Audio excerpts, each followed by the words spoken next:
Buenos días, bienvenidos todos. Gracias por participar en esta conferencia sobre dónde publicar los resultados de investigación. Estamos haciendo las pruebas de sonido. Por favor, indíquenos si se oye bien, si se ve la presentación. Nos pueden enviar un mensaje a la sección de preguntas. Hola, ¿qué tal, Fernando? Hola, doctor, ¿cómo está? Muy bien. Ya listos aquí, esperamos todavía 5 minutos, ¿no? Sí. Inscripción, esto ha sido todo un éxito y entonces hay muchísimas personas que se han, ya tenemos ahorita cerca de 200 asistentes y esto está creciendo.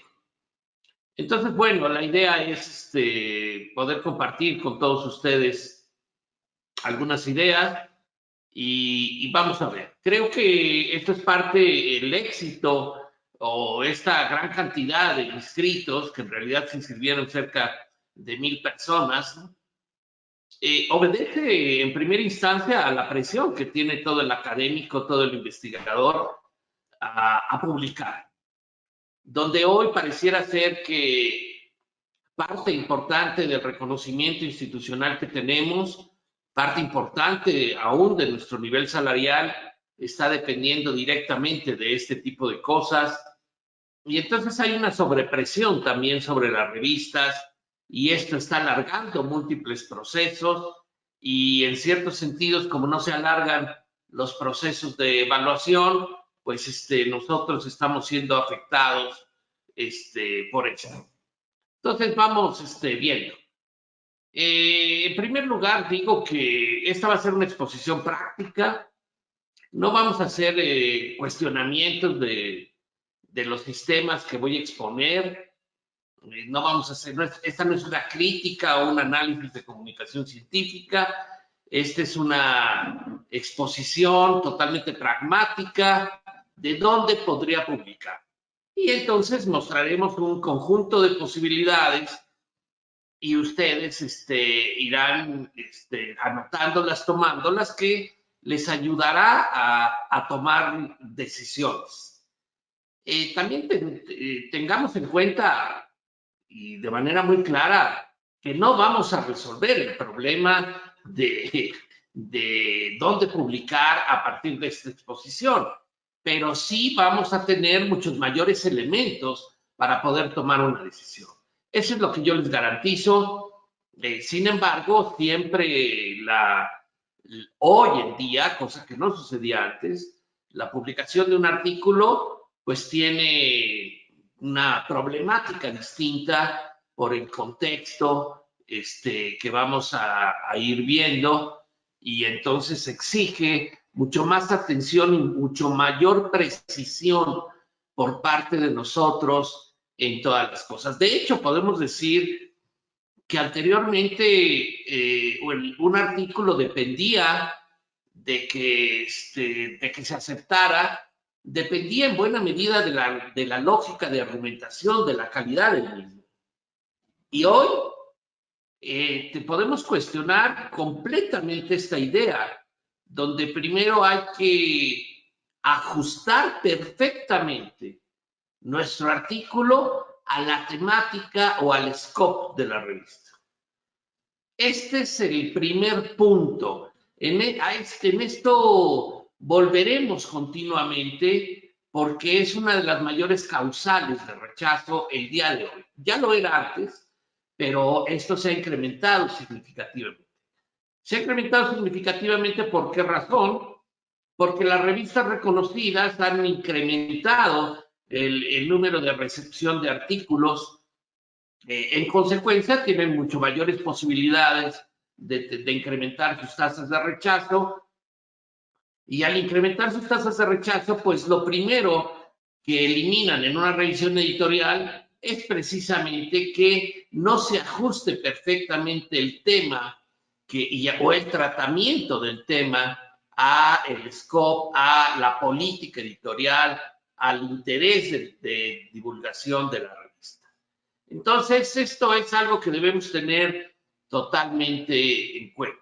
Y esto pues no es algo que nosotros aprendamos también de una manera sencilla, es decir, una cosa es leer el scope, la política editorial de una revista, y otra cosa es haber tenido contacto con la revista de tiempo atrás, y entonces ir viendo cómo, quién publica, las características de lo que publica, cómo normalmente la revista presenta los artículos, etcétera, etcétera. Entonces, dejamos claro esto.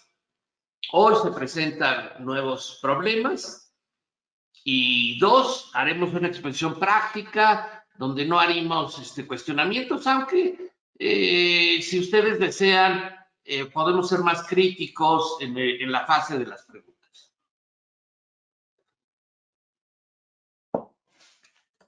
Bueno, creo que estas son las cosas, algo que tienen que anotar.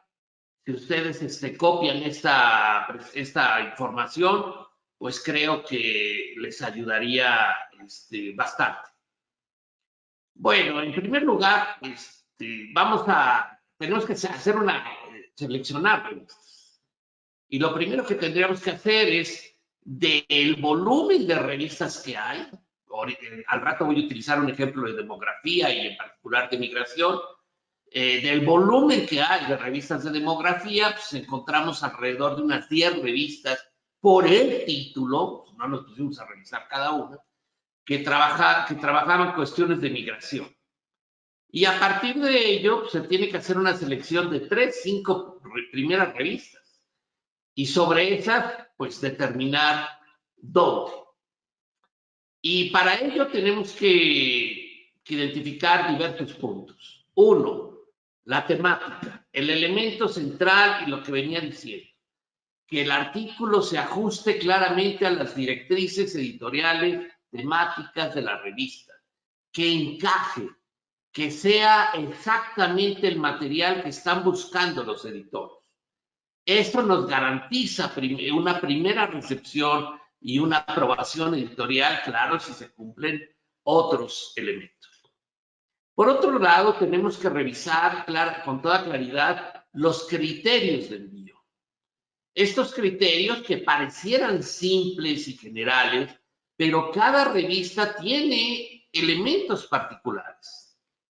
No siempre expresan todo. Ojo, porque una cosa son los criterios que están en la página de la revista y otra cosa es cuando nosotros sometemos el artículo en una plataforma determinada, sea Open Journal System o sea ScholarOne o cualquier otra. Y entonces ahí el propio sistema nos va pidiendo otro tipo de cosas que a veces no vienen aclarados en los criterios de envío. Hay que tener en cuenta esto, sobre todo porque los sistemas nos piden que vayamos poniendo las cosas distintas. Es decir, normalmente nos piden que nosotros subamos un Word o un texto donde no vayan los nombres de los autores. Nos piden también que tengamos todas las gráficas, los cuadros, las tablas, y que las vayamos poniendo de forma distinta, con ciertos píxeles, etcétera, etcétera, en el programa. Un elemento que para mí me parece central el día de hoy es el tiempo de respuesta de una revista. Y es una información muy difícil de saber, porque las revistas normalmente no dan esta información. Son muy pocas las que lo dicen. Las que tienen APC normalmente hablan de una celeridad de respuesta, pero esto no siempre es así, aunque implique el APC. Y esto para nosotros es fundamental, porque un artículo puede llevarse de entre 1 y 2 años entre el momento de la postulación y el momento de la publicación. Y esto no solamente tiene un problema desde la perspectiva de la actualización de la información, sino tiene un problema desde la perspectiva de la evaluación, porque nosotros queremos someter este artículo a nuestros procesos de evaluación, de promoción, pues ahora sí, de informes, de resultados de algún proyecto de investigación, y evidentemente, pues es común que solo nos acepten lo publicado, no lo que hemos enviado, ni lo que está en dictamen, ni nada, sino lo que ya se publicó. Y entonces, en este sentido, estamos sometidos a este llamado tiempo de respuesta de la revista. Hay otro elemento que no se dice y que no tengo necesariamente, bueno, hablemos mejor de este posicionamiento. También vale la pena ver si la revista está bien posicionada. No solamente si está en cierto cuartil o está en ciertas bases de datos, sino si tiene un reconocimiento dentro de la comunidad con la que nosotros queremos dialogar. Este es un punto central. ¿Con quién queremos dialogar?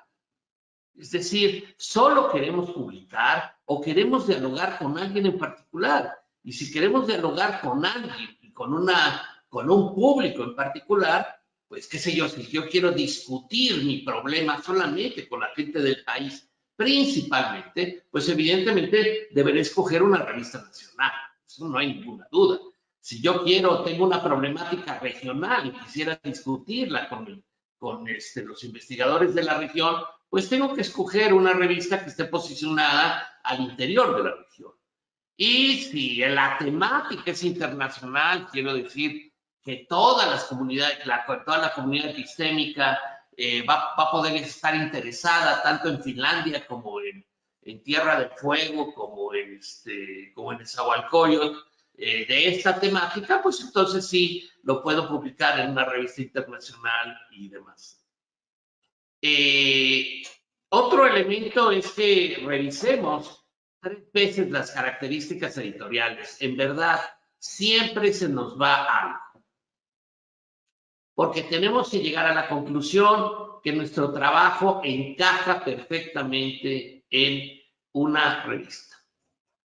Después de esto, ya después de que se escogió la revista, por favor, no seamos necios. Tenemos que prepararla exactamente como nos dicen. Si nos dicen que tenemos que utilizar APA en tal versión, tenemos que hacerlo así. Punto. Nos guste o no nos guste. Si nos dicen que tenemos que citar en Harvard, tenemos que citar en Harvard. Si nos dicen que tenemos que poner todas las citas, todas las referencias, todas las citas numeradas, según vayan apareciendo en el texto, pues lo tenemos que hacer así. No es un asunto que tengamos que discutir. Es un asunto que estamos ajustando el texto a los requerimientos del medio que nos va a permitir una forma de expresión. En ese sentido, nuestra visión particular, por favor, no importa. Hay otro elemento central. Todas las revistas van a pasar nuestro texto por un material antiplagio. En consecuencia, pues mejor pasémoslo nosotros mismos. Y si no sabemos cuál va a ser el criterio de la revista cuando pasa esto por antiplagio, y si hace una limpia y se da cuenta que buena parte de las cosas que le está diciendo y que se encuentran en la web, pues son cosas totalmente genéricas, que está articulando 2 palabras y demás, y las va quitando para reducir el porcentaje. Si no hace eso la revista, pues puede aparecer un porcentaje relativamente alto de plagio, que no lo sea. Porque en última instancia, recordémonos que el valor que nos dicen los sistemas no es que sea plagio, lo que está diciendo es encontré información similar o idéntica en la red. Punto. No tiene la capacidad para saber si eso es plagio o no plagio o demás.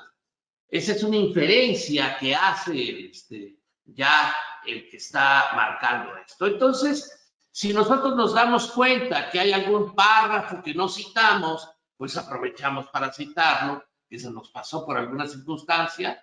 Y el otro elemento es que podemos encontrar uno que hace referencia a algún lugar y en realidad nosotros lo escribimos. Bueno, pues tendremos que parafrasearlo de otra forma para que no encontrara esa similitud. Porque aquí se está encontrando, se está determinando el plagio por similitud, ¿ok? Y entonces no discutamos esto tampoco. Sí, por eso digo que esta es una cuestión pragmática. En otro momento yo podría discutir muy a fondo esto, pero aquí se trata de resolverlo. Y cuando yo mando un artículo a publicar, pues se pasa por un sistema antiplagio y trato de reducir todos los elementos que me plantea y yo lo reviso al respecto. ¿Por qué? Porque quiero que me lo publiquen. También en su caso se aplica, hay que ver todo el asunto de las normas éticas. El asunto de las normas éticas resulta muy importante y entonces poner estas consideraciones si fuera sencillo. Hemos dicho que determinar la revista no es sencillo, que el tiempo de revisión por pares normalmente no está, aunque en algunos casos esa información, por ejemplo, la podemos encontrar en Redalyc. En Redalyc hay un indicador, y lo veremos después, que nos dice el tiempo de revisión por pares. Pero hay un elemento muy importante que nosotros debemos buscar, y es si la revista nos da el formato de evaluación o nos dice cómo va a ser el proceso de evaluación, que algunas revistas sí lo hacen. Y entonces nos van a dar mucha claridad sobre cómo nos van a evaluar los árbitros. Aquí tenemos que hacer una distinción también sobre las formas tradicionales de evaluación, donde se evalúa la solidez, la metodología, a veces la reproducibilidad, etcétera, etcétera, y las nuevas formas de evaluación que surgieron a partir de los megajournals, donde el megajournal no valora la relevancia o contribución del texto, solamente valora la solidez interna del texto, aduciendo que el hecho de si contribuye o no al conocimiento es una decisión absolutamente subjetiva que no tendría por qué intervenir los revisores en esto y que lo defina la comunidad. Esto, en cierta medida, es positivo porque permite que los investigadores publiquen, que puedan continuar de esta manera su carrera, y ya la comunidad, a partir del reconocimiento del trabajo, pues puede definir si si le convenció esto o no. Hay otro punto muy importante que tenemos que revisar, y es el asunto de los derechos de autor. Acuérdense que existen los derechos morales y los derechos patrimoniales.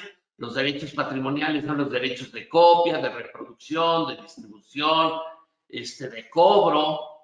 Y normalmente los editores tradicionales nos piden que cedamos esto. Hay otras revistas mucho más avanzadas que solo nos están solicitando el primer permiso de publicación no exclusivo.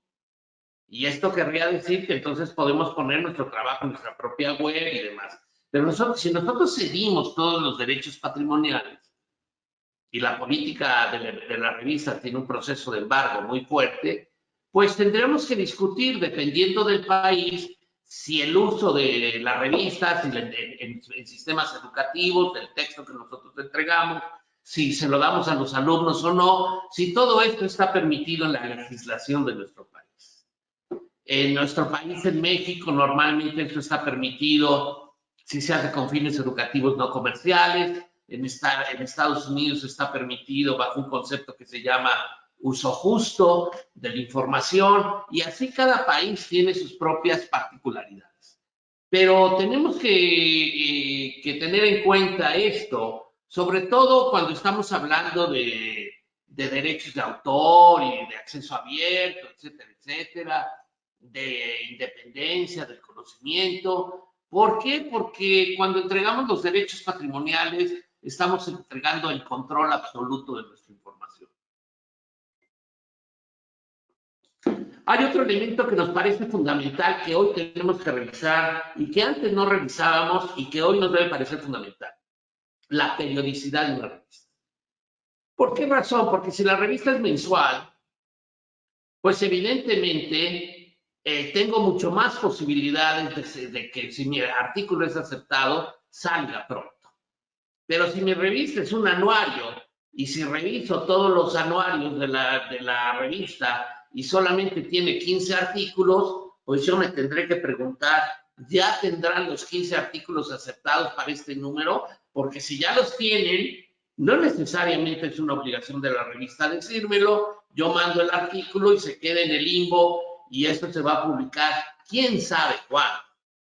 Yo conozco una revista de educación sumamente conocida que llegó a tener 4 años de artículos aceptados. ¿Cómo ven?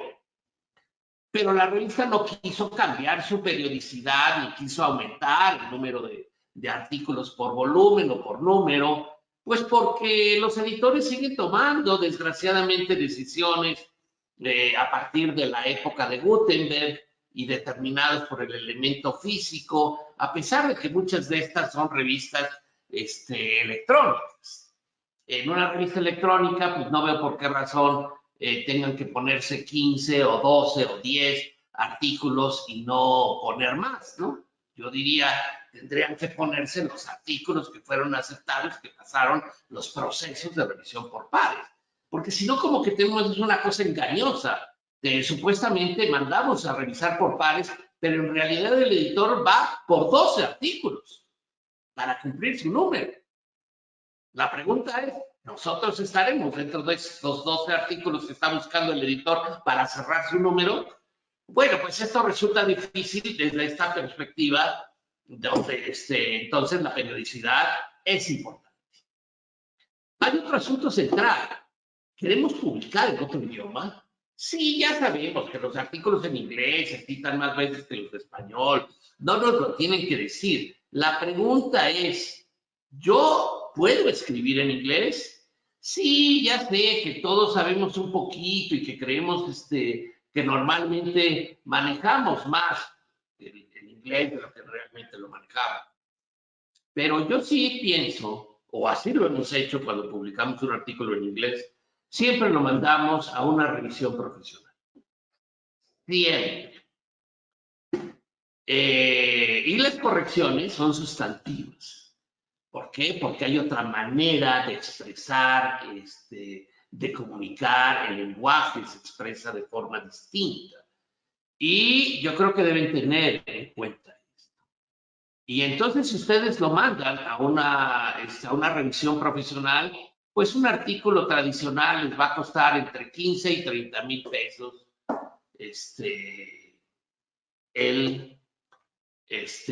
pues el arreglo de esto.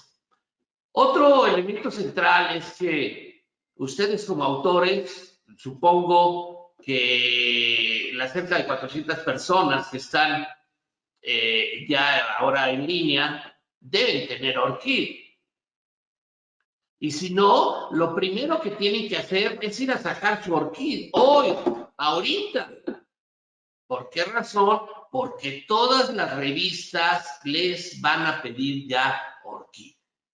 Lo piden las revistas latinoamericanas desde hace tiempo. Nature lo acaba de tomar como una política editorial. Y hay 9 millones de investigadores, un poco más, que tienen su ORCID. El ORCID es un identificador de autor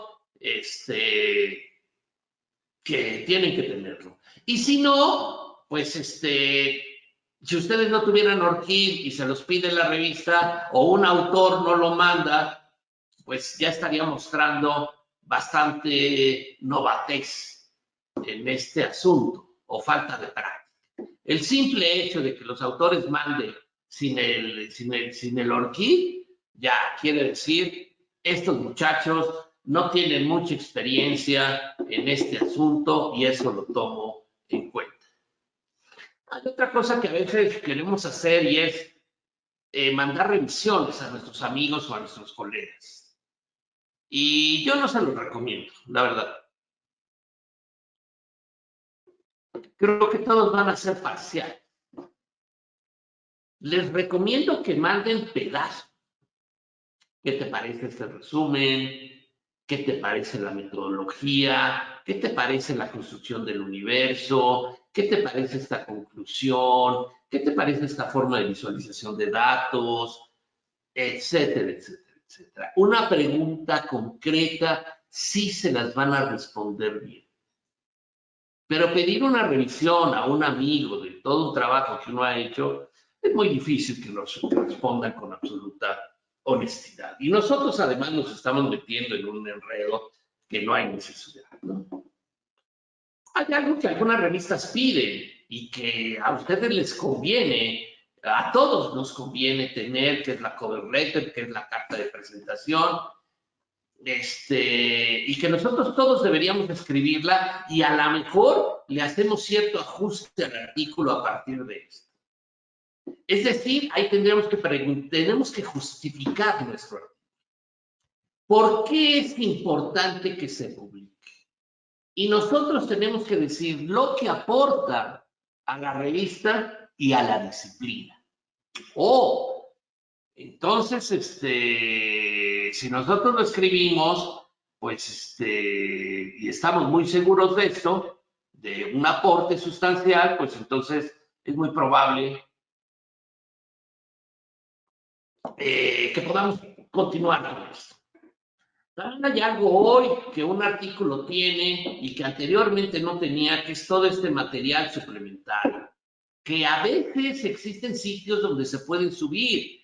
Hay sitios donde yo puedo subir una visión extensa de la metodología o puedo poner una liga a ella. Y sobre todo, hay muchos sitios que ya me piden los datos con los cuales trabajé la información. Sino que se deposite ahí, que estén en algún repositorio de datos adecuados. Y evidentemente el dictamen del cual vamos a hablar ahora. Normalmente hay estos criterios de dictamen que es aceptado, que es muy difícil que nos digan aceptado. Segundo, rechazado. Bueno, pues si nos dicen rechazado ya no hay nada que hacer, punto. Pues simplemente tratar de entender la argumentación de los árbitros y tratar de modificarlo y mandarlo a otra revista sin problema, ¿no? O sea, creo que estamos en un juego de aceptación y de rechazo. Y cada quien debe evaluar cómo está en la balanza. Pero a todos nos han rechazado cosas. No es sencillo aceptarlo, pero cuando uno ya lleva mucho tiempo en este juego de mandar, a ser aceptado, rechazado, pues uno entiende que también es un juego y que a veces uno puede medir la calidad de su artículo o informe y aunque sea rechazado, uno puede estar seguro de él. Pero no se discuten los dictámenes. No se discuten porque los dictámenes no van a cambiar y para qué nos metemos a discutir con un editor. El mayor dictamen que se da es aceptado con cambios menores. Y aquí hay dos posibilidades. Cuando el autor, el revisor quiere ver que realmente se cumplen, o ya se lo deja a criterio al autor y al editor para hacerlo. En esto tenemos que tener mucha claridad de cómo contestamos y a pesar de que lo arreglemos en el artículo, yo recomendaría que mandáramos una hoja aparte donde dijéramos en el párrafo 3 de la página 8 contestamos exactamente al requerimiento del revisor 1 que nos pide en la página 20 de bla, bla, bla. Que quede absolutamente claro Y cuando nos piden ciertos cambios, habría alguno que a lo mejor, si no creemos en él y la revisión es cerrada, podríamos no hacerlo y podríamos decir que no lo cumplimos y emitir la razón, pero estoy hablando de alguno cuando nos piden 5, 6, 7 cambios y nosotros nos oponemos a uno. Pero si en realidad nos oponemos a más, pues, o retiramos el artículo, pero es muy difícil ponerse a discutir con los árbitros. Más cuando estamos hablando de pares ciegos.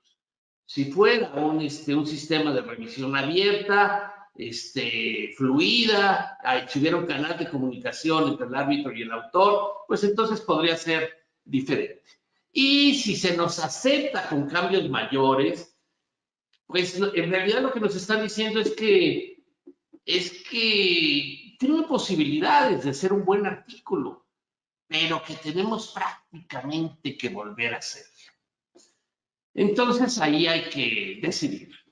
Bueno, vamos a pasar rápido a ver cómo normalmente es la estructura del paper. Sé que esto va en contra de las ciencias sociales, sobre todo cuando no se utiliza material empírico, pero es lo que nos van a evaluar, desgraciadamente. Y aquí no estamos en la crítica a los sistemas y dispositivos de control del texto, sino estamos hablando de lo que se va. Y aquí sí hagamos recomendación de todas aquellas cosas que se dicen. El título tiene que ser corto, no debe ser una pregunta, no debe exceder un número de palabras. El resumen es lo que más se lee. Tiene que tener 3 elementos: el objetivo, el método y los resultados. En 250 palabras. No es un choro de introducción como se hace en ciencias sociales. No, yo quiero saber qué quieres, cómo lo contestaste y qué contestaste. Punto. ¿Qué concluiste? Eso tiene que estar en 250 palabras. Y el resumen es uno de los elementos centrales para que sea aceptado un artículo. Entonces ya en la estructura del artículo viene la introducción, el método, los resultados, la discusión, las conclusiones. Si ustedes se dan cuenta, uno puede estar en contra de esto, pero es muy claro. En el método es cómo respondía a la pregunta. En la introducción, pues es un poco la justificación de por qué entrar en este debate. Los resultados, pues es muy simple, ¿qué encontré? Y luego, bajo estos resultados que encontré, ¿cómo debato? ¿Cómo se discute? ¿Cómo se interpela? ¿Cómo se cuestiona todo lo que se ha dicho al respecto? ¿En qué medida compagina? ¿En qué medida abre nuevos caminos? Etcétera, etcétera. Y conclusiones. Y las referencias, bueno, pues creo que no está de más decirlo, que solamente tienen que poner aquellas cosas que citan. No poner ninguna cosa que no se cite. Evidentemente todos hemos leído muchas cosas para formarnos una idea y poder escribir, pero solamente podemos escribir, solamente podemos poner las cosas que estamos citando.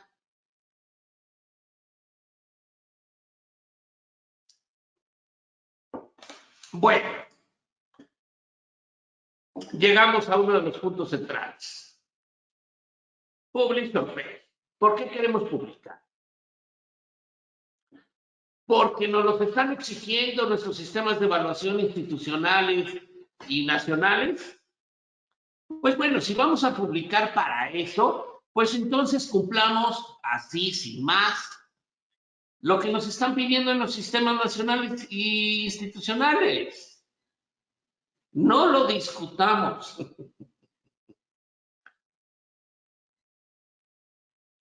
A no ser que nosotros tengamos otro objetivo de publicar. Pero si lo que quiero es ser promocionado, es seguir recibiendo mi beca, es ser evaluado bien, es seguir manteniéndome en el SNI de México, pues perdón, tengo que publicar en revistas WOS, en revistas de Scopus o en revistas reconocidas a nivel internacional por el CONACYT, solamente en esas, porque ya sabemos que todas las demás no las reconoce.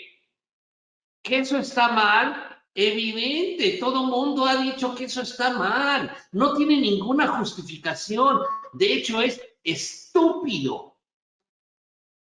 Pero si no lo hacemos, pues nos van a votar y no los van a tomar en cuenta, porque de hecho ya lo sabemos que hay una base de datos que se contrasta y todas nuestras publicaciones, cuando decimos en qué revista, si se cruza en esa base de datos y no está en estos sitios, pues simple y sencillamente no se nos toman en cuenta.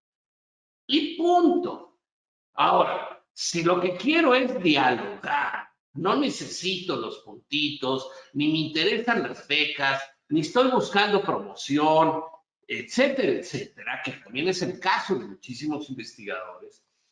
O ya los tengo, o ya cubrí mi puntaje de evaluación, y ahora quiero publicar para dialogar. Entonces mi objetivo es diferente. Quiero contribuir al conocimiento, quiero dialogar con ciertos pares. O a lo mejor quiero publicar, como alguna vez oía un profesor, pues para quedar bien con mis alumnos y colegas de la facultad. Entonces ahí, si ese es tu objetivo, pues no publiques en una revista internacional, porque difícilmente te la van a leer. O a lo mejor el mismo hecho de que no te la lean y de que la publiques en otro idioma, eso es lo que permite impresionar a tus alumnos.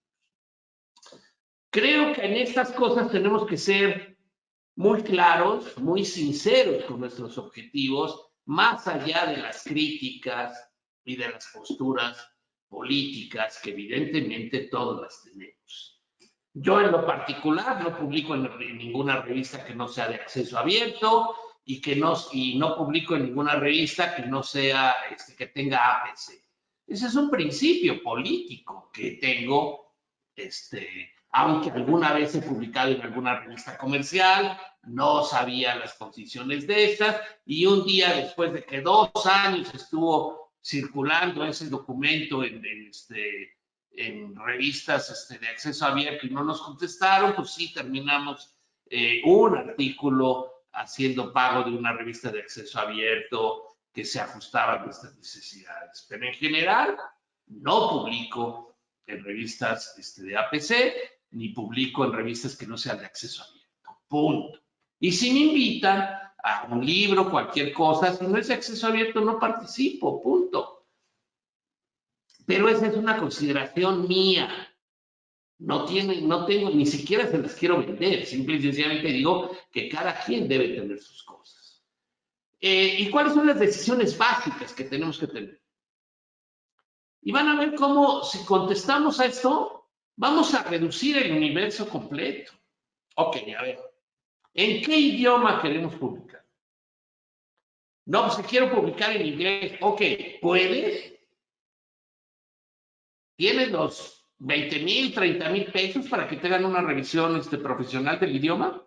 No, no lo tengo. ¿Te arriesgas entonces a publicar tu inglés que puede ser parroquiano y mandarlo a una revista de primer nivel? Ok, esa es una decisión.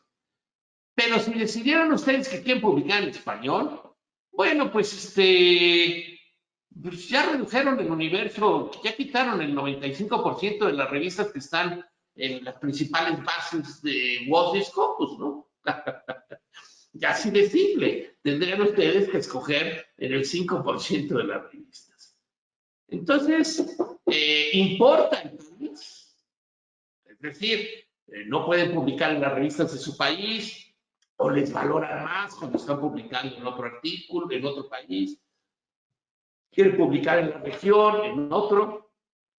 Esas son decisiones centrales. Por otro lado, quieren publicar en oro o diamante, es decir, quieren pagar por publicar o procesamiento o no quieren pagar.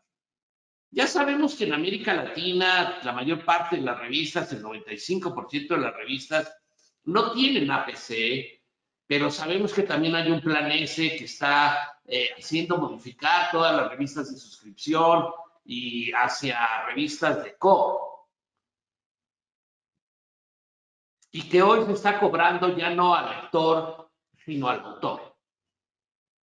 No voy a discutir esto, nada más que es una decisión que nosotros tengamos que poner. Bueno, primera decisión. Quiero publicar en revistas de APC, perfecto. ¿Cuánto dinero tengo? ¿Tengo $11,200?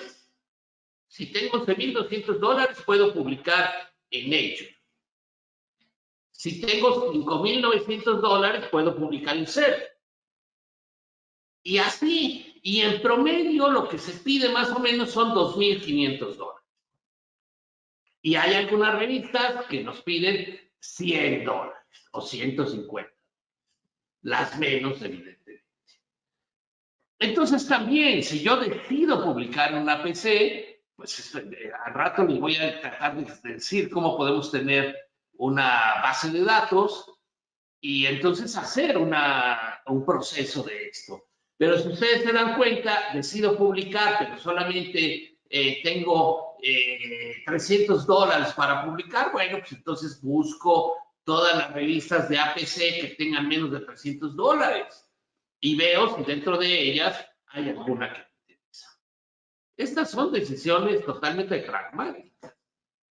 Y si decido no APC, pues tengo que ver si estoy buscando una no APC, pero que sí esté en el llamado mainstream. Es decir, en World Scopus.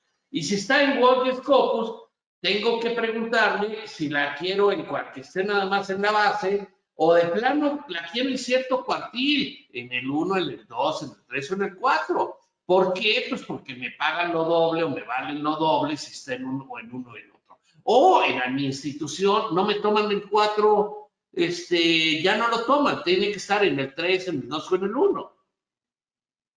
Todos los sistemas de evaluación lo tienen de manera distinta. Ok, planteadas todas estas cuestiones, que son las cosas que tenemos que responder antes de siquiera iniciar a buscar la revista, entonces después pasamos a buscar la revista. Y entonces aquí estas son las bases en las que vamos a buscar. Primero vamos a buscar el Scopus, pero no en Scopus, porque a lo mejor no tenemos la suscripción. Vamos a conocer las revistas de Scopus a través del Simago Journal Rank. No es exactamente lo mismo, pero la verdad las diferencias son pequeñas y nos permite tomar decisiones. O podemos buscar en DOAJ, el directorio de Open Access. Pues en Simago hay alrededor de 20 y tantas mil revistas, ¿no? En DOAJ hay alrededor de más de 15,000 revistas, ¿no?, de acceso abierto, mientras que el porcentaje de revistas de acceso abierto en Simago son pequeñas. En Latindex estamos hablando de un universo latinoamericano, iberoamericano, y ahí tenemos alrededor de 25,000 revistas en el directorio, de las cuales hay alrededor de 10,000 en línea, y el catálogo, como se renovó y ahora hace una evaluación bastante más concienzuda, pues es algo que apenas está empezando y desgraciadamente ya no se arrojan los datos, pues porque cada país está caminando según sus propias posibilidades y también con este asunto de la pandemia, pues imagínense. Hay otro tipo de bases, que es Redalic, Cielo, Dianet, Redir. Yo creo que fuera de esto, perdón, no tienen ustedes por qué buscar en ningún otro lado. O aquí está el 90% de las revistas del mundo en las que podríamos publicar. Vamos a ir viendo entonces cada una de estas bases. Vamos a ver Simago Journal Rank, que es de Scopus, del grupo Elsevier. Y aquí está todas las formas como yo las puedo buscar. En la parte superior derecha puedo meter simplemente el nombre de la revista y acceder a ella para conocerla. Pero si no, puedo ir a hacer un seccionamiento dependiendo de la disciplina o del área en la que estoy publicando. Para conocer la revista no voy a conocer las 26,000, voy a conocer, voy a seccionar de un área temática todas sus subáreas. Y por el otro lado, voy a escoger la región en la que quiero, que no me importe, o que sea latinoamericana, o que sea europea, o no quiero africana, simple y sencillamente, o no quiero de la India, o no quiero de Nueva Zelanda. Y escogemos revistas. Y nosotros podemos poner el año allí, que puede ser 2019, para que no nos mande ninguna revista que haya estado en esta base de datos y que en su momento no está. Y también abajo nos damos cuenta que existen Puedo pedir solo las revistas de acceso abierto, puedo pedir solo las revistas Cielo, si Cielo me lo valen en mi país a buen nivel, como es el caso de Argentina, y entonces las pido ahí, o puedo pedir solo las revistas WOS, porque también en algunas áreas, pues no se toma en cuenta las publicaciones en Scopus, pero sí se toman en cuenta las publicaciones en WOS. Y si ustedes no tienen suscripción a WOS, pues pueden conocer el WOS a partir de Simago. Por eso escogí esta base, porque a mí no me ha funcionado nunca Simago Journal Rank en Chrome. Yo utilizo Opera para poder utilizar el Simago y entonces ustedes tengan presente esto. Pero sí nos da una posibilidad importante, que es lo que yo estoy mostrando a la derecha. Puedo bajar un Excel. Y al bajar el Excel, puedo mantener el URL y entonces poder conocer todas las revistas norteamericanas de demografía o todas las revistas mexicanas de demografía, etcétera, etcétera. Del cuartil 1, del cuartil 3, del cuartil 4. Puedo ir accediendo a sus homes y también puedo ir viendo los indicadores que me plantea el propio Simago para ir conociendo el peso de esto. Y así tener un criterio pues amplio, mucho más sólido acerca de lo que deseo. Aquí está un ejemplo donde una amiga me decía, tengo un artículo sobre migraciones y no sé dónde publicar. Entonces, bueno, pues yo entré a Simago, encontré que había 110 o ciento y pico de revistas de demografía y seleccioné todas las que en el título, no en la descripción temática, mencionaban migración. ¿Por qué? Pues porque si no, tendría que haberme chutado las 110 y pues la verdad no tenía tiempo. Entonces seleccioné esas y empecé a identificar, algunas no cobraban, la otra cobraba 960 euros, otra solo que quisieras acceso abierto te cobraba 4,100, las otras eran de acceso abierto, evidentemente los cuartiles eran diferentes y ahí ya accedías al home y podías ir viendo las características para tomar una decisión. Esto es, en mi opinión, lo que yo les sugiero en principio a ustedes. Detecten el universo global y lo van seccionando, bajando el Excel de Simago para poderlo ir haciendo. Este es lo primero que pueden hacer. Y el Excel lo pueden seccionar de esta manera. Ustedes hacen el análisis de cuáles son las revistas,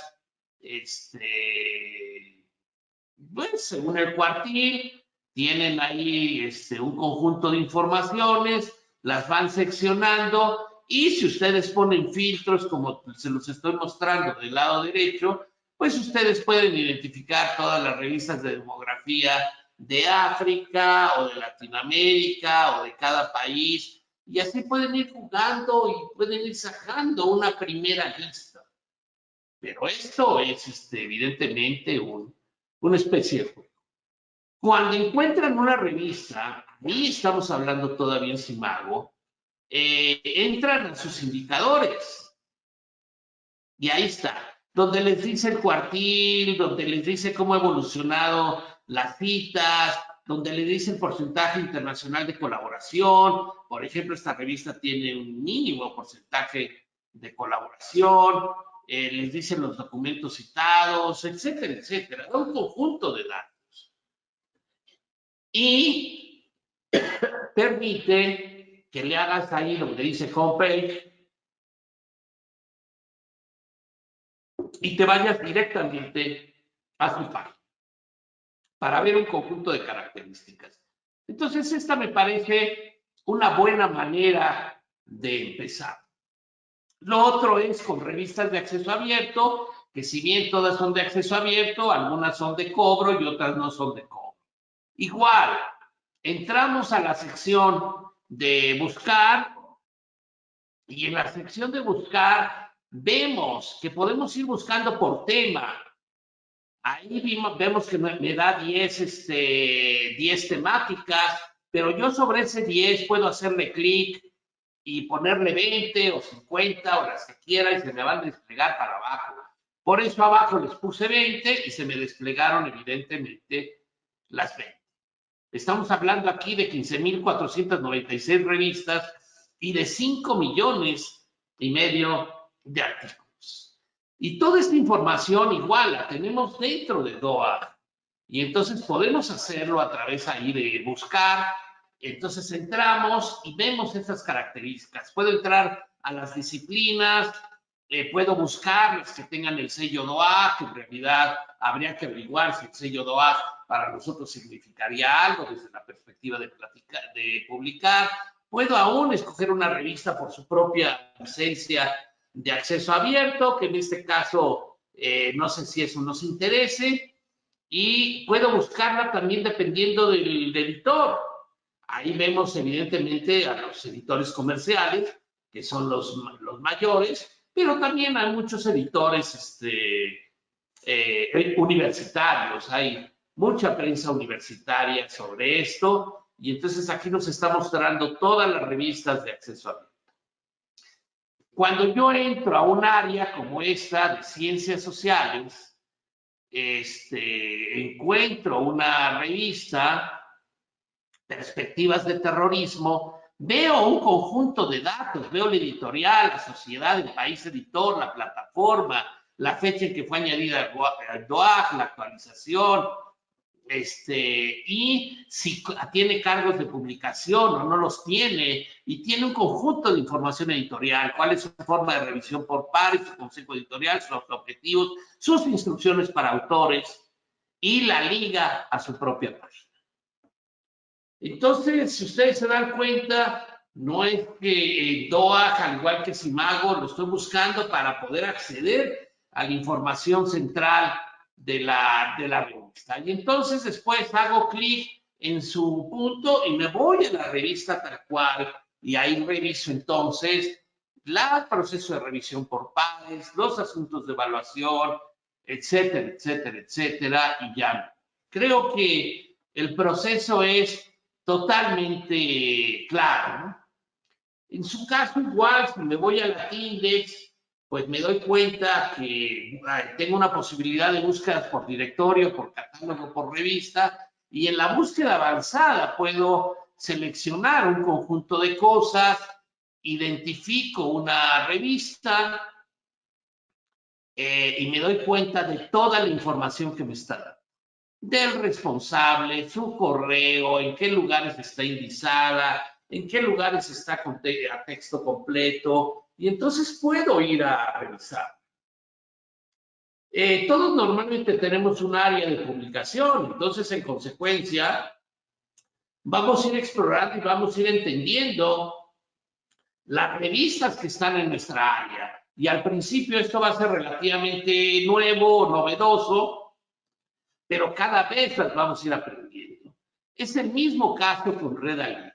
En la parte superior, en el motor, yo pongo revistas o áreas y entonces así me sale esto. Busco una revista, en este caso busqué Convergencia, en la parte inferior me sale Convergencia, del lado derecho estoy viendo sus indicadores, aquí veo esto. Es una revista que, ¿qué tiene? Frecuencia continua. ¡Wow! Esto es exactamente lo que estoy buscando cuando quiero publicar. Porque esta revista, si el artículo vale la pena, no va a tener límites de publicación. No va buscando sus 12 artículos para cerrar el volumen. Va a poder publicar 500 o 1000, dependiendo de cómo le vayan llegando y dependiendo la solidez con la que están escritos. Entonces, para los autores que nos interesa que nos publiquen con mayor rapidez, una revista de frecuencia continua es lo mejor. Aunque también entendamos, hay muy pocas de esto. Y también en la página de Redalytics están las ligas a las normas de autores, a la página de la revista, los sistemas de indización, y dice en promedio cuánto está tardando entre la recepción y la aceptación. Esto no es lo que la revista dice, sino lo que nosotros sacamos de lo que ellos publican.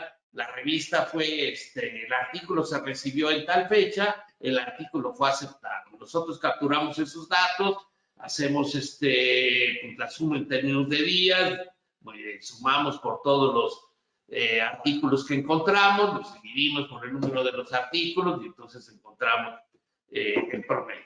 Y también sabemos aquí cuántos artículos externos hay, el 61%. En el 42% hay coautoría externa. ¡Wow! O sea, es una revista que tiene un nivel de internacionalización importante.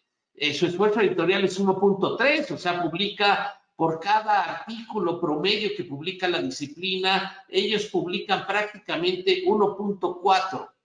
Entonces contribuye con una masa crítica mucho mayor, está en el número 2 del decir de descarga, es decir, es de las más descargadas, y si vemos nosotros la red de los países, pues vemos una red compleja, una red densa, donde hay más de cerca de 20 países de donde vienen los autores de esta revista. Entonces, creo que con esos datos yo podría decir, me interesa publicar. Es una revista que está en WOS, que está en DOA, que está en Scopus y demás. En Redalic hay 500 revistas que están en Scopus y están en Redalic. Entonces también puede ser Redalic un sistema que les permita decir esto. Y aquí ustedes ven, entran a los artículos por si quieren verlos, entran al resumen, a las características de los autores. Y aquí es donde ven ustedes que pueden entrar a las normas para los autores, a los sistemas de indización, a las temáticas bajo una nube de palabras de lo que más publican, y al último número de su página de revista, donde entonces yo creo que hay mucha información que ustedes realmente pueden tomar en cuenta para decidir si ese es el espacio adecuado. Además, hay un conjunto de indicadores que pueden tomar ustedes para hacerlo. Ahora, si ustedes quieren publicar y quieren encontrar, como lo hicimos en Simago, un área, pues bueno, entonces yo me voy a Redalic y busco en disciplinas en lugar de revista y busco el área de educación. Y entonces lo que me arroja van a ser las 83 revistas de educación. Y un filtro, porque a lo mejor yo quiero las revistas de Brasil o de España para pasarme a publicar en Europa, y quiero publicar en inglés, entonces quiero ver cuáles se publican demás. O a lo mejor que he oído que, que el Consejo Mexicano de Investigación Educativa tiene una revista magnífica, entonces busco por editorial. Es decir, tienen un conjunto de filtros que ustedes pueden acceder a ellos. Y entonces aquí están las 80 y tantas revistas de educación donde yo puedo ir accediendo y las puedo ir conociendo, y puedo acceder a lo mismo que presenté con la revista Convergencia. Entonces, si se dan cuenta, los sistemas tienen una lógica de organizar la información similar, más allá de sus interfaces de presentación, que nos brindan en la gran mayoría la mayor parte de los elementos. Así accedo a una revista de investigación educativa, veo cuánto tarda, veo las normas de autores, sus sistemas de indización, el instructivo, y fíjense aquí, los criterios de evaluación. Esto es fundamental porque les digo que muy pocas revistas normalmente lo tienen, pero si yo leo estos criterios de evaluación, yo sé cómo me va a estar evaluando principalmente el revisor, y esto recibe muy importante. Por otro lado, ya casi para terminar, podría decirles que entren a este sitio, donde de alguna manera deberían contestar estas preguntas para saber si la revista que están escogiendo es adecuada. O pueden revisar el trabajo de Daniel Torres Salinas, que es una conferencia que ha dado desde hace más de una década y que cada día le añade cosas. Tiene alrededor de más de 200 láminas y que ustedes pueden bajar ahí, si ustedes la buscan, Torres Salinas Daniel, cómo publicar en revistas científicas de impacto, y hay múltiples reglas y orientaciones y demás que yo les recomiendo que la vean.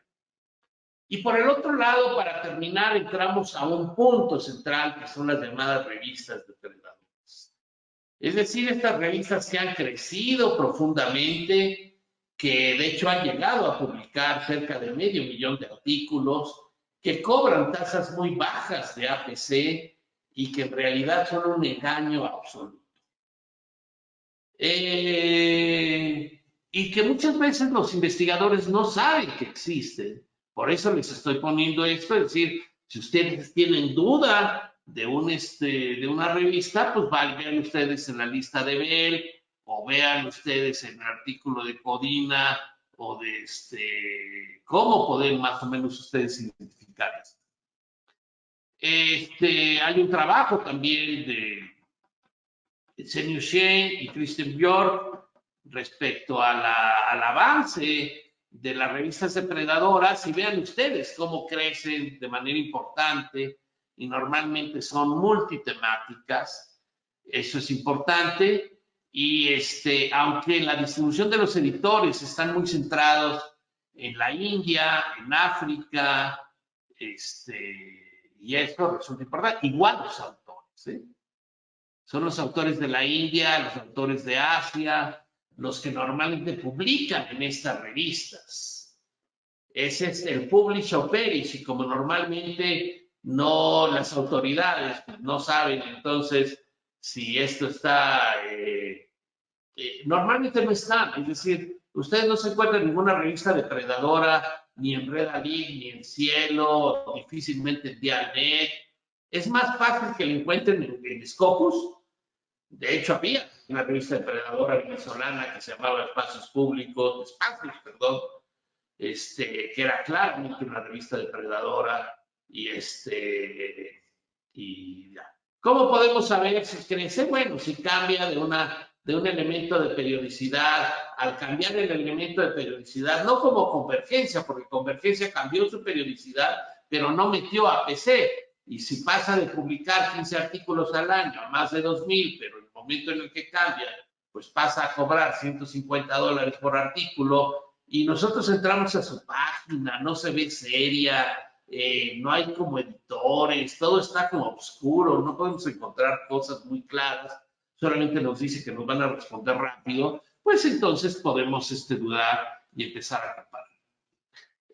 Para las personas que quieran trabajar directamente esto, los asuntos de comunicación académica, todas las aristas de las cuestiones depredadoras, de la justicia, del acceso abierto, de la concentración comercial.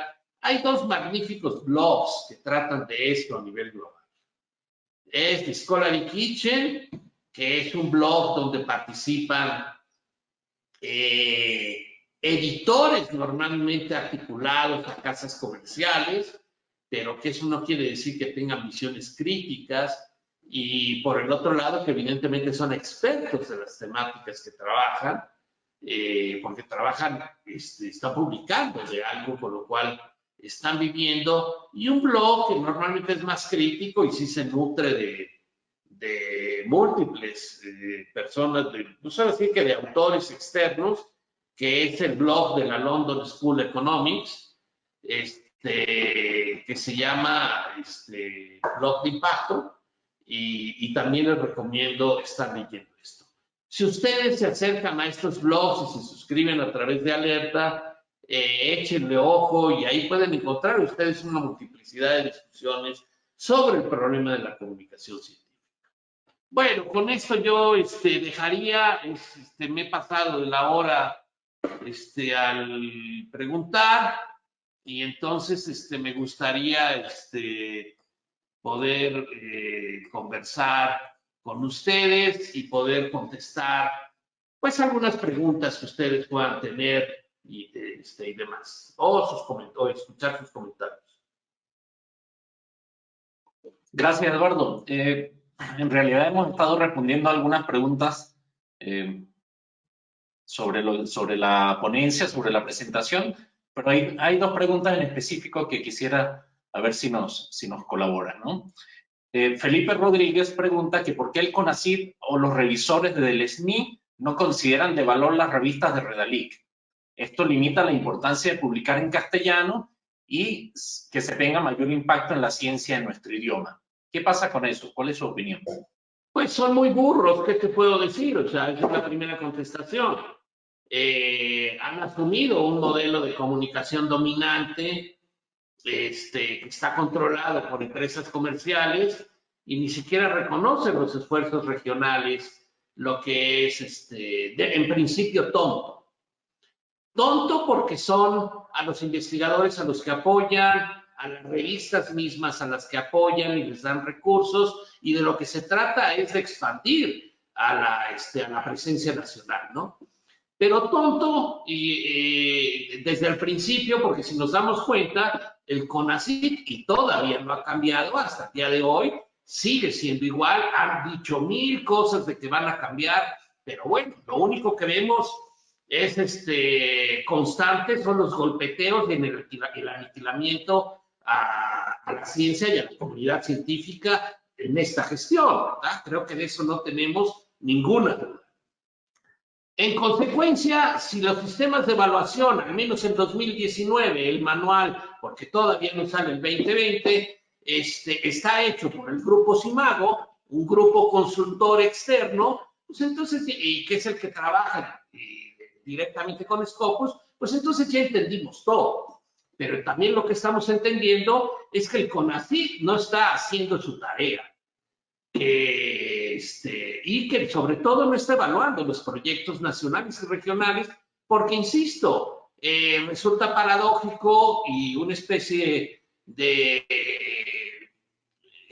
que tú puedas evaluar una revista porque está en un lugar, cuando la misma revista está en el otro, pero tú no la evalúas ahí, ¿no?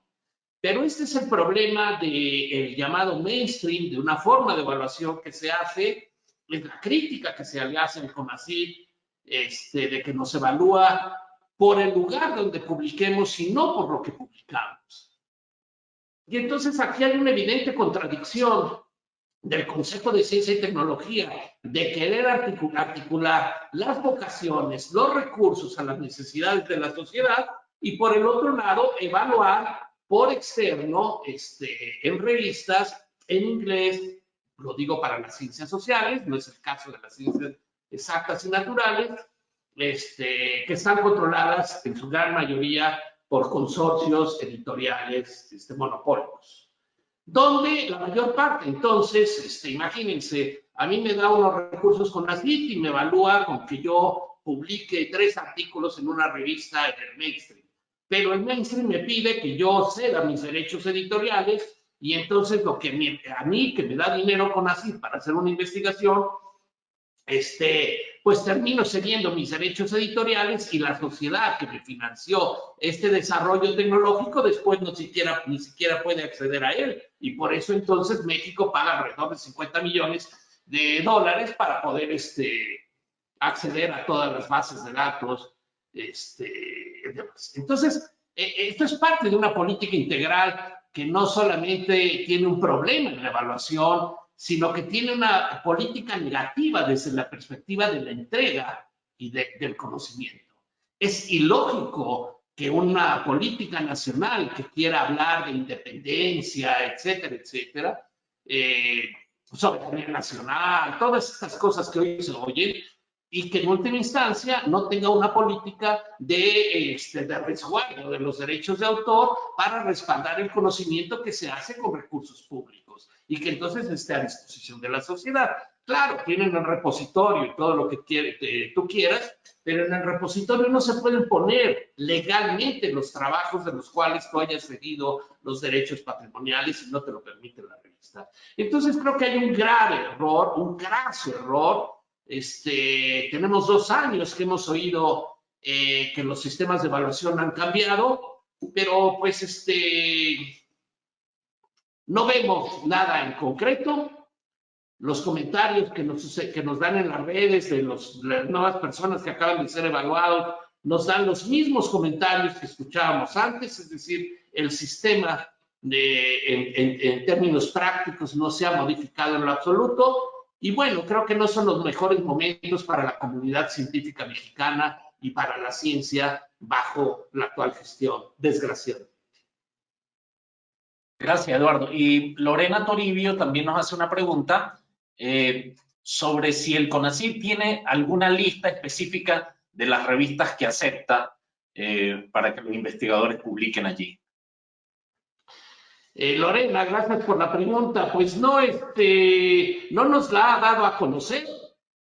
Lo único que sabemos es que cuando nosotros participamos y metemos nuestro currículum como integrantes del SNI, se cruza con una base de datos interna, y esa base de datos se dice si tu revista, tu artículo está en alguna de las 4 bases de datos que ellos reconocen, que son Simago, Scopus, WOS y CONACYT. Y abajo te reconoce el artículo y te dice en qué cuartil está. No siempre coincide necesariamente con el que tú considerabas o con el último, pero esa es la fotografía que a ti te entregan de tus publicaciones cuando están. Entonces, esto que también ha sido profundamente criticado por el Consejo Nacional de Ciencia y Tecnología, pues no hemos visto que se modifique. Y esto es lo grave, es cuando el dispositivo de control, que es el dispositivo de evaluación, entra directamente ya a los canales donde tiene uno que registrar información. Entonces, ¿cómo voltea uno ya todo esto? Es profundamente difícil. Es cuando ya en pañuelos se llama Kleenex, ¿no? Ya convertimos el dispositivo arquitectónico de dominación en el dispositivo donde nosotros registramos la información y se cruza con una sola base de datos, que es exactamente la base de datos dominante del mainstream, la que estamos criticando, la que no sirve a los intereses nacionales necesariamente, y entonces de esa manera se evalúa. Sería muy bueno pedir en términos de transparencia que se hiciera explícita esta base de datos sobre las cuales se cruzan en el momento en el que los integrantes del SNI subimos nuestra información. Bien, Sacha Costa dice, saludos a los estudiantes que nos piden publicar artículos sin resultados previo a la defensa de tesis, ¿qué nos recomienda? Bueno, pues lo mismo que he dicho, leer perfectamente las indicaciones que te están pidiendo en tu universidad. En la nuestra, por ejemplo, los estudiantes se pueden titular con un artículo publicado en una revista indizada. Es decir, que esté en algún índice. No especifica en qué índice. Claro que tú puedes llevarte, ahora sí que el chasco por meterla a cualquier índice y que en un momento dado te digan que no, pero en estricto no dicen cuáles índices son los que consideran legítimos, adecuados o válidos. Entonces, hay que leer las indicaciones. Y también te exigen que vaya el nombre del director de tesis, aunque no puede ir en un primer nivel, ¿no? Entonces, yo diría que para un estudiante de licenciatura, de maestría o a un doctorado que hoy están pidiendo esto, pues que también nos las debemos de llevar leve, ¿no? Y que no veo por qué no tendríamos por qué pensar que podemos mandar nuestro artículo a una revista del primer cuartil. No veo por qué no, pero tampoco veo por qué tengamos que hacerlo. Yo creo que debemos tener una capacidad analítica de poder ver el nivel de lo que estamos produciendo y más o menos darnos cuenta qué hacer. Pero entendamos también, esto es un juego, como diría Roland Barthes, esto es un acto de seducción. Nosotros tenemos que escribir para seducir a nuestros revisores y que nuestros revisores crean que lo que estamos haciendo es relevante y demás. Esto es el problema donde entonces se termina cerrando el círculo de la perversión. porque normalmente el evaluador revisa el resumen y las referencias como primer punto. Y las referencias, es decir, la capacidad de que el autor o autores estén actualizados, tengan documentos relevantes, de punta, importantes, etcétera, etcétera, depende de que se esté citando a las bases, a las llamadas bases del mainstream. Entonces, y esto es a veces un juego que nosotros también hacemos. Publicamos y ponemos ahora sí que las referencias de esos grandes autores y de esas grandes revistas que en un momento dado le den esa imagen de solidez al propio artículo. ¿Por qué? Porque eso es lo que están pidiendo. Y si tiene ese tipo de referencias, los revisores que solamente normalmente consultan ese tipo de bases, pues van a considerar que estamos leyendo los trabajos importantes. ¿Por qué razón? Porque al menos estamos hablando de los revisores europeos o norteamericanos, desconocen normalmente todo lo que se produce fuera de su idioma y evidentemente las bases regionales latinoamericanas o iberoamericanas. Por eso es muy común cuando hablamos de acceso abierto y vemos lo que dicen en las redes los europeos y los norteamericanos, siempre hablan del acceso abierto oro. Nunca mencionan el acceso abierto diamante, porque para ellos solo hay uno, el acceso que cobra APC. Mientras que en nuestro caso, pues más bien es al revés. Todas las revistas latinoamericanas son revistas diamante, que son abierto, pero no cobran APC, y para nosotros las extranjeras, las del Atlántico Norte, son precisamente las que tienen APC. Entonces, bueno, pues también esto depende de nuestros referentes, pero como política a mí me parece muy saludable que los estudiantes que quieran seguir en la academia puedan titularse con un artículo, pero también entendamos que hay miles y miles de revistas fuera del mainstream, en Red Geek, en Cielo, en Dialnet, en Reddit, y que yo creo que con que estén en cualquiera de estas bases van a cumplir los requisitos de titulación. Bien, Hernando Perdomo dice, ¿debo sospechar de entrada de editoriales que me invitan a publicar y luego me cobran? Definitivamente. Pues simple y sencillamente yo de cualquier... A ver, una cosa es que una editorial haga alguna publicidad de sí misma como editorial, ¿no? Pero otra cosa es que te manden una invitación a publicar en determinado número por tu alto reconocimiento y tu prestigio ganado. O sea, perdón, ¿no? Eso evidentemente es un burdo negocio. A eso hay que meterle inmediatamente spam para dejar de recibir eso. Si alguien nos invita por el alto reconocimiento internacional que tenemos en el área, olvidemos, esa es una revista depredadora. Que es distinto si nos mandan una publicidad de un editorial, no confundamos las cosas. La publicidad de un editorial es normal que nos llegue si nosotros estamos en este medio, pero no me llegan invitaciones para publicar en Cell o en Nature o en Scientometrics, ¿no? No. Me llegan procesos de evaluación para Scientometrics, que por cierto no evalúo porque no trabajo para las casas comerciales, para cualquier revista de acceso abierto, con todo gusto, pero evidentemente no evalúo para ninguna revista de ese nivel. Y de Taylor y Francis y demás, ¿no? Entonces, hay que desconfiar de esto, sin duda.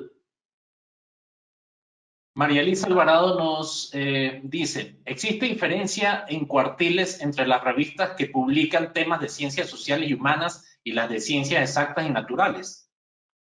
Bueno, primero lo que tenemos que entender es que los cuartiles se establecen en relación a sí mismos, es decir, en relación a las propias disciplinas. Entonces,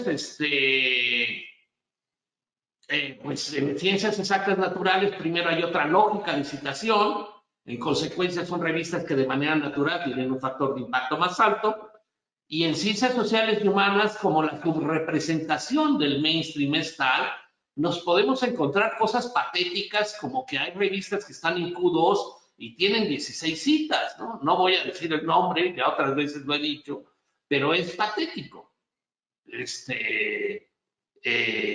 ¿Por qué? Porque no hay un núcleo de revistas importantes o porque nosotros, los investigadores de ciencias sociales, normalmente, no necesariamente estamos refiriéndonos a esas revistas que están en el mainstream. Citamos otras. En consecuencia, siguen recibiendo muy pocas citas, aunque esto es un círculo que se nutre a sí mismo.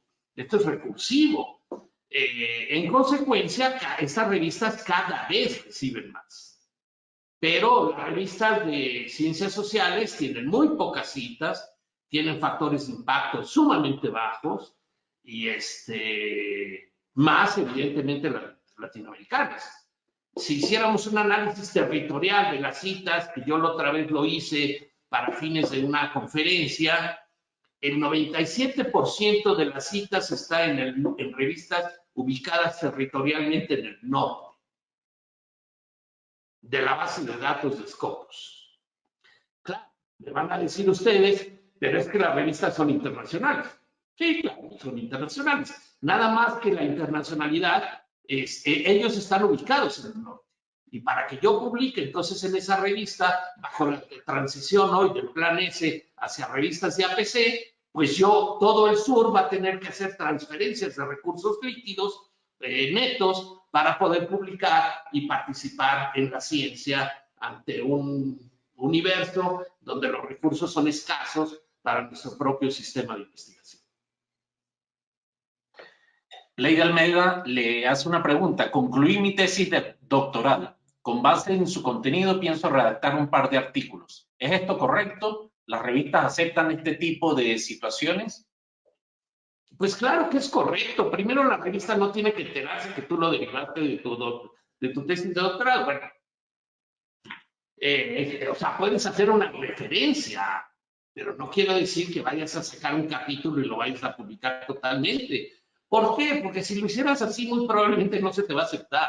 Necesitas hacer otra narrativa, adecuarla a una revista, y claro que esa es la idea, ¿no?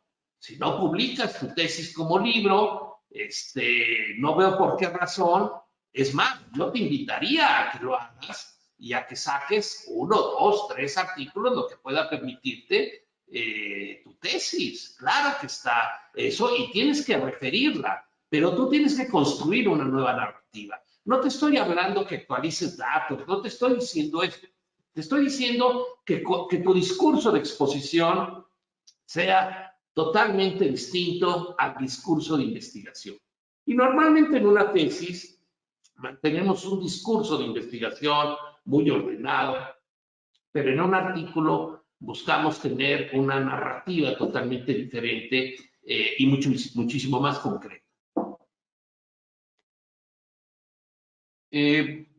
Andrés nos pregunta de nuevo, ¿qué tanto ha servido Sci-Hub a la ciencia? Pues yo creo que es el sistema más eficiente que hay, ¿no? En Sci-Hub, si tú tienes el DOI o el nombre correcto, no tarda más de 3 segundos en devolverte el artículo, ¿no? Con todo respeto, yo lo utilizo continuamente porque me funciona 1000 veces luego mejor que el sistema del Conrecit, ¿no? Por el cual pagamos quién sabe cuántos miles. Siempre hay algún problema con Conrecit y en consecuencia, pues utilizo Sci-Hub. Su eficiencia es magnífica, no la tiene ningún otro. Su legitimidad es una cuestión discutible.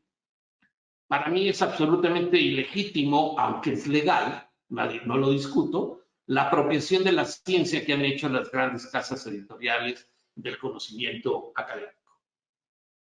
Entonces, que es ilegal, sin duda, por eso han hecho los reclamos, etcétera, etcétera, y habría que discutir si en última instancia el uso individual para educación sin fines de lucro no está permitido dentro de las excepciones que te permite la legislación de tu país en este caso, o el uso justo que te podría permitir en los Estados Unidos. Eso ya sería una cuestión mucho más de corte, pero recordemos que los aspectos legales que son construcciones sociales que van cambiando con el tiempo, y yo no veo con qué derecho las editoriales comerciales tienen apropiados, por ejemplo, toda la información hoy sobre el COVID y nos permiten, nos hacen el favor de ponerla sin cobro hasta enero, ¿no? Por favor, ¿no? Nosotros más bien entregamos de una manera estúpida todos los recursos patrimoniales a estas corporaciones y hoy no podemos acceder a ellas. Ese es el problema de la licencia CC BY. Mientras nosotros no pongamos una licencia CC BY no comercial SA, es decir, que se vuelva a publicar en abierto, el acceso abierto lo único que está haciendo es seguir empoderando a las grandes corporaciones. Punto. Bien, y otra pregunta. ¿Existen investigadores que publican en revistas con alto factor de impacto y no están en el SNI? ¿Estar trabajando así y fuera del SNI sería perder oportunidades o dinero? Pues sí, depende si tú en tu momento consideras eso. También el SNI te exige adecuar tu lógica de trabajo a un sistema de evaluación que es riguroso y donde tú tienes que estar publicando en esto, ¿no? Es decir, si tú quieres mantener el SNI cada determinado periodo de tiempo de evaluación, cada 4 o 5 años que te evalúan, pues tienes que publicar en estos sistemas. No hay discusión. Si tú publicas en otras, tu gran mayoría de producción, pues no vas a ser reconocido. Y bueno, pues entonces esta es una decisión personal. Creo también que para el caso mexicano, pues los investigadores que tenemos productividad y que podemos publicar en este tipo de espacios, pues difícilmente podríamos vivir solamente con los salarios de nuestras universidades. Es decir, el salario de nuestras universidades, un tercio en realidad del salario con el que vivimos, y el SNI se convierte en otro tercio y los estímulos de nuestra propia universidad en el otro tercio. Esto lo tenemos muy claro desde 1982, creo que es cuando surge el SNI, que las universidades prácticamente no tienen ningún incremento real en el salario, y entonces buscaron crear una élite diferenciada a partir de la productividad. Pero esta élite diferenciada ha tenido que modificar todas sus prácticas hacia las exigencias del Consejo Nacional de Ciencia y Tecnología, que lo que más evalúa es la publicación, porque lo que ella quería es convertir al investigador nacional en un investigador internacional que participara en estas bases de datos, y entonces, bueno, pues ese es el costo también. Tú tienes que modificar tus patrones de publicación y tal vez entonces tus patrones de investigación. La pregunta a veces es si tú puedes dejar de hacerlo. Bien, y con esa pregunta pues terminamos. El tiempo ya se nos ha acabado. Muchísimas gracias por la participación.